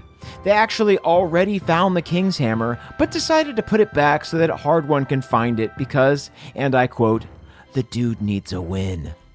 Sergio Salazar, Solomon Zacharias de Sequani, Michael L., Trele the Crayfay, and Jory S., Erdan's Elven Biohazard Cleanup Team. Their hazmat suits even have extra pointy bits up top for their long ears. Even Erdan has to agree that this looks super cute. Adam H., Ryan, Aaron G., Jake L., and Michael K.M., the Blue Knights. Similar to Green Knights, but instead of pledging themselves to the earth, they pledge themselves to the sea and each get their own dolphin familiar. I am jealous. Big Buck, Richard X Machina, Sam L., and Troy McC., inventors of the Curse Purse. It's like a bag of holding, but with extra warding for cursed items that are too tempting and sentimental to not pick up. Been there. Dom R., Josh S., Nicholas C., Austin C., and Kristen P., the Necromancers. A group of necromancers with a soft spot for Julia Roberts rom-coms. That's everybody's weakness. Mike H., Matthew E., Samuel B., Okada, and Angel B. The other kittens from Bubbles' litter, who are actually all ghosts now. Which is really sad, but also spooky and cute to think about a skeleton cat hanging out with a bunch of ghost cats. It's adorable. I'm picturing it now. Thank you very much for this image, Emily, who wrote this specific shout out. Aaron C., TJ M. the Gnome Barbarian, Trask the Traveler, Robert F., and Paul and Megan the Twins. Mavericks the unschooled class of students who, after ripping up their books, were able to run to safety during the teleportation of Gladeholm, unhindered by heavy tomes. Thanks, Mav. You saved the day yet again. Anime Intellect, Zolo Dolo, Nick B., and Burley T. A group of fishermen who've been taking Shay's hot yoga class to get rid of their rod and net hunch. And let me tell you, it is doing wonders. Moonstone's posture has never been better. Colton B., J., CC Lulu, Aiden RH, and Robert P. Cran and Derlin's game night group of friends in the Feywild. They were actually in the middle of a really close game of Codenames when Gladeholm was attacked. And then these heroes abandoned a freshly cracked tub of hummus and a pitcher of virgin mojitos to save the world. Truly answering the call. Timmy R., Aaron Sully, Blitzbreak Dimitri, Jay Dragonborn, and Zach C. 5 green teens on a jamboree in another dimension that just discovered the cursed plague sword that Erdan banished. Suffice it to say, this jamboree is going to be super canceled. Lucas B., Jordan L., Talith X, Mateo C., and Pup Thoth, a crew of drunk crick elves who showed up at the reincarnation party without any context. They're now incredibly terrified of furballs, fearing that they might transform into a large man at any moment. Kaylee Elise, Barnesonator, McPucks, Christian A., and Yin's Christian T. Jaina's adult friend group who had a sensible board game night while the band of boobs were getting wasted and bringing people back from the dead. Though things did get a bit rowdy when no one would trade Jaina a sheep for a wheat. Devin W., Shanoa B., Jared E., Persephone, and Eric McD. A crew of philanthropists who read storybooks to possums. Papa put a few to work while he got his nails done at the spa. Now that's excellent delegating, my little buddy. Reese and S., Eric and Andrea B., Jay Parker, Jonathan O., and Austin M.R. A group of cultists who worship the art of regifting as a means to save Bohemia from waste. They're currently on a pilgrimage to meet their prophet, Moonshine Sibin. Stephen C., Maxwell C., Mike K., Omri M., and Callum L. A crew of non-magic elves who just happened to be nearby when Mama was ordering everyone to enchant the huts. They're just waving hands around and hoping for the best because they're too intimidated to tell Mama that they aren't mages. I can identify. Scott D., No Thor the Prodigy Ranger, Makunji, Dan, and the Red Rain. A bunch of Galateron pranksters who died seconds before the Cataclysm, attempting to jump from Upper Galateron to the ocean below on boogie boards. They didn't make it, but the live stream of the stunt got triple-digit viewers. Hell yeah. Richard C., Karen T., Curtis S., Michael C., and Nathaniel P. Library trolls who are now Moonshine's best friends. These dweebs read all day, and what do they have to show for it? Only a bunch of awesome spells. Nerds. Nikki W., Andrew B., Christopher B., Nicholas P., and Kevin M. Jaw-Jaw's older siblings. You look at Jaw-Jaw and think how adorable dragon turtles are, but then you see his older siblings and they're swallowing Krakens whole. So expect Jaw-Jaw to have a fearsome glow-up. Rahul N., I Am the Atlas, Maribel the Kitty Morphing Gnome, Joe McGee, and Meta Amphs. The team of halflings that kept Denny Pebblepot's knee from bending to Theala. After he was frozen with fear and before he curled into the fetal position, Denny tried very, very hard to bend the knee. Very believable. Atticus C., Amy W., Luke H., Kelvin Noodles, and Grace G. Beverly's team of tailors. And it's going to take all of them to extend the ass on all his trousers. That boy's rump is too plump. Lance, Esme M., Gary J., Casimir the All-Knowing, and Spencer Caskbrew. A bunch of centaurs who, despite having perfect six-packs, refuse to go shirtless. They're all wearing hoodies for some reason. Also wearing four-legged horse pants. Weird. Eric G., Michelle O., Gage M., #1 Beverlyn fan Jen R., and Tingle the Bard. Mavris' students who decided to stop going to class after Mavris didn't show up for a week. Now Mavris is back, but his kids aren't. He has yet to report this and spends every class napping. Well, that's all the shoutouts we have. Thank you all so much for listening, and we will see you next week. Bye-bye.